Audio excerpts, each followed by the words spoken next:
Today, we're going to dive into a really powerful story. It's all about what happens when you get everything you've ever wished for. It's a timeless parable about wealth, blessings, and, well, a hidden test of character. So let me just start by asking you this. What if the very thing you wished for, the thing that could totally change your life for the better, also came with a hidden challenge, a test of your very soul? That's the core idea at the heart of the story we're about to explore. So what we have here is a parable of faith, one of those timeless tales passed down through generations. And it's designed not just to entertain, but to teach a lesson about human nature that's just as relevant today as it was centuries ago. Now, just to give you a little context, this story is a hadith. And in essence, that means it's a teaching narrative from Islamic tradition.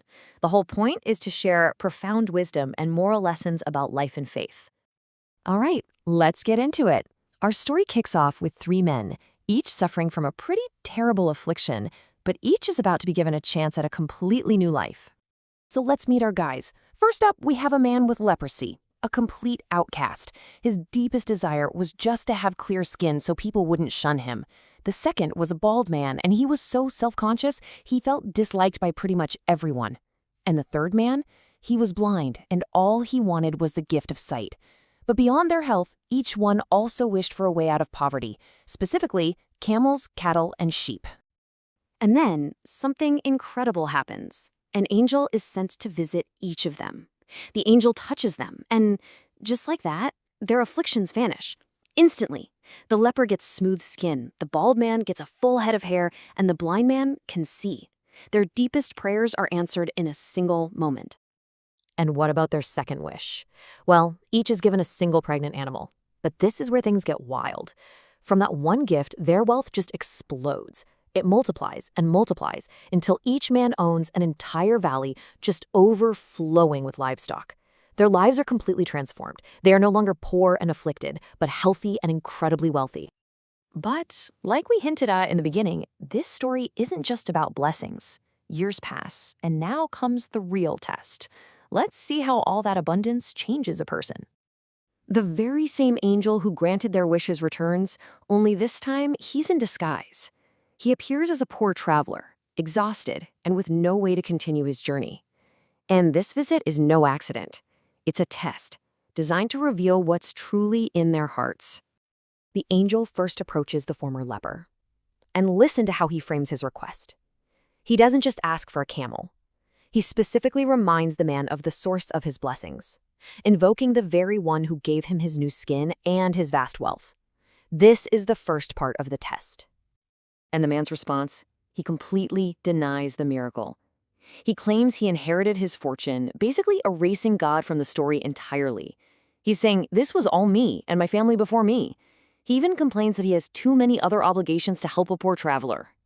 Well, the angel, knowing the truth, delivers a swift and devastating judgment. Since the man refused to acknowledge the true source of his gifts, those gifts are taken away.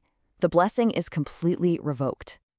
So, the test is repeated. The angel now moves on to the second man, the one who received a full head of hair and a valley of cattle. Is he going to respond any differently?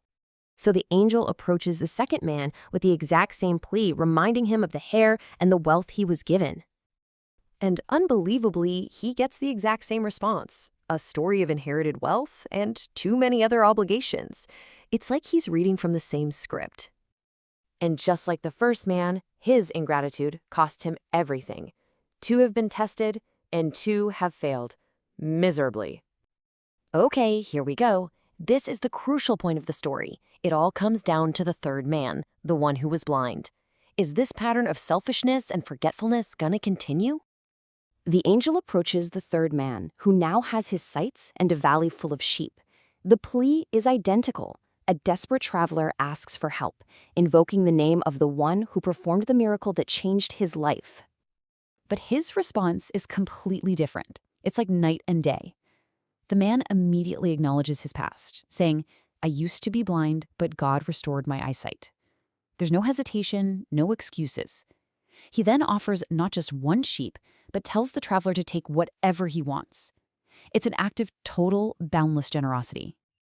And this is the pivot on which the entire story turns. This man didn't just remember his blessing, he lives in gratitude for it. His generosity is a direct result of his thankfulness. He breaks the cycle of pride and greed that we saw in the first two men. And with that, the angel reveals his true identity and the nature of the test. He tells the man to keep his wealth because he passed.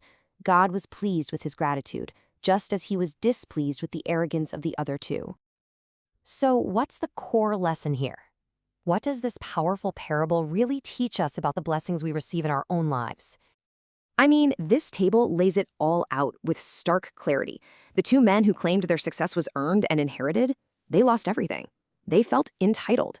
But the one man who remembered his blessing was a gift, he got to keep it all. The takeaway here is so powerful. In gratitude, this belief that we are somehow owed our good fortune leads to loss. But gratitude, the active memory of where our blessings came from, not only protects them, it validates them. And that leaves us with one final thought to carry with us.